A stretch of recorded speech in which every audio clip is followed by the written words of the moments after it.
네, 중국도 비상이 걸렸습니다. 2000년대 초반 이 사스의 악몽이 남아있는 중국이 이 한국인 메르스 의심 환자가 입국했기 때문에 이 비상이 걸렸습니다. 네, 확진이 내려질 경우에 중국 대륙에서 첫 메르스 환자가 발생하게 되는 것이어서 파장이 만만치가 않습니다.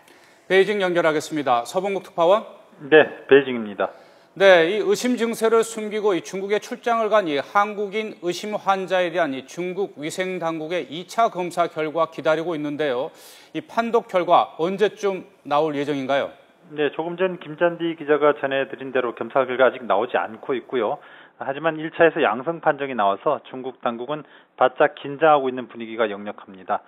중국에 있는 이 남성에 대해서 메르스 확진 판독이 내려지면 WHO 규정에 따라서 한국 환자로 집계가 되지 않고 중국의 첫 메르스 환자로 기록되기 때문입니다. 앞서 베이징의 일간 신경부는 전문가를 인용해서 유입 인구가 많은 국제도시 베이징에도 메르스가 상륙할 위험이 있다고 경고한 바 있습니다. 중국은 이처럼 별도의 메르스 유입 가능성도 배제할 수 없다고 보고 만일에 대비하고 있습니다. 중국 위생당국은 메르스 확산 가능성을 경계하면서 환자 발생 시 전담 치료를 맡을 병원을 지정하고 환자 발생과 전파 상황을 주시하고 있습니다.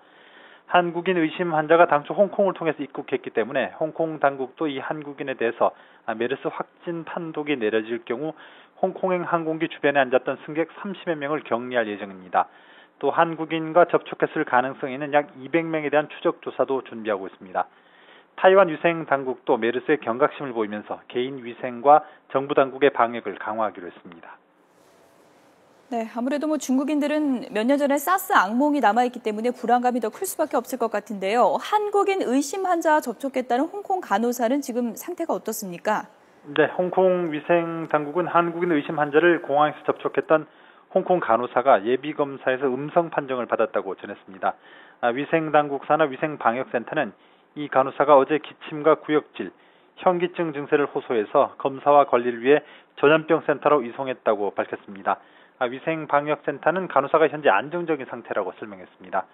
오늘 중국 매체들은 메르스 발병과 한국인 의심 환자 소식을 주요 뉴스로 전하면서 과거 사스보다 전염성은 낮지만 메르스의 치사율이 40%에 이른다며 우려하고 있습니다. 지난 2003년 중국과 홍콩에서는 메르스와 유사한 사스가 창궐해서 500명 넘게 숨졌습니다. 지금까지 베이징에서 전해드렸습니다.